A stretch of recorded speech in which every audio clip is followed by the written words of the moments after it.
Obuhwezi ubu buhirwe aba Rotary Club of Kampala Springs bakwatanise n'abajekirwa mu ishenjera habwa Sheema barukuherwaho Rotary Club of Kabwohe. Cyajona tugize twonashi kuturarete byoma tukabikiriza tukabireta aha abataka twabarondera yo nangwa ka panado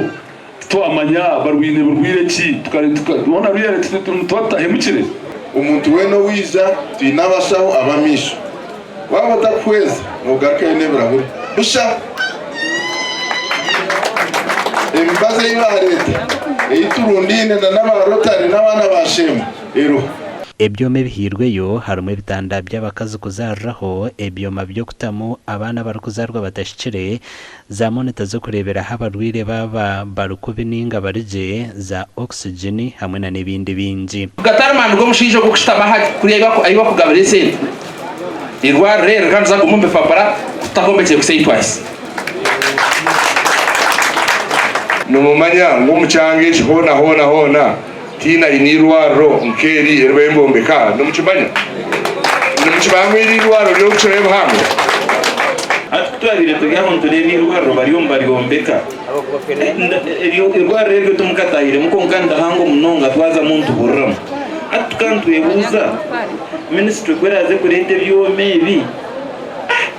kanaza kuba so empty. Omugandi aba Rotary Club of Garuga Kampala bahire obuhwezi bw'ebitara na n'obuju bwo kushitamamu omustagata cha shitagata omur district ya Sheema. Niwe kuyamba wawezere kota kurebeshaho yawe watahari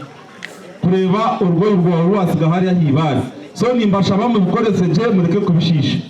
kakati bwaberaho security eleta peace wabulo mukuru Chairman wa mawugulundo za ulidde bulungi owulidde omukulu nga ayogera ku kamera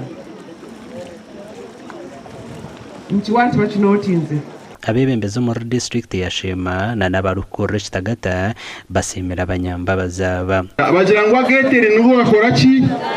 gati gufa abantu ababwa kantu aka mbwe nanyenda kubaha message ibiri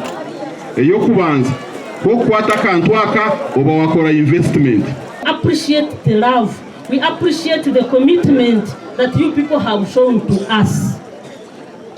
We have rarely seen this. We have rarely seen this heart and the spirit that you people are showing us. Ubwa hati ishitagata chona ni chaka kando Rotary Club of Garuga baraganise kwija kureta na za kamera bakazitaho okugira ngo bacendeze obushuma amakuru agagasha kwa mayiko atwakire.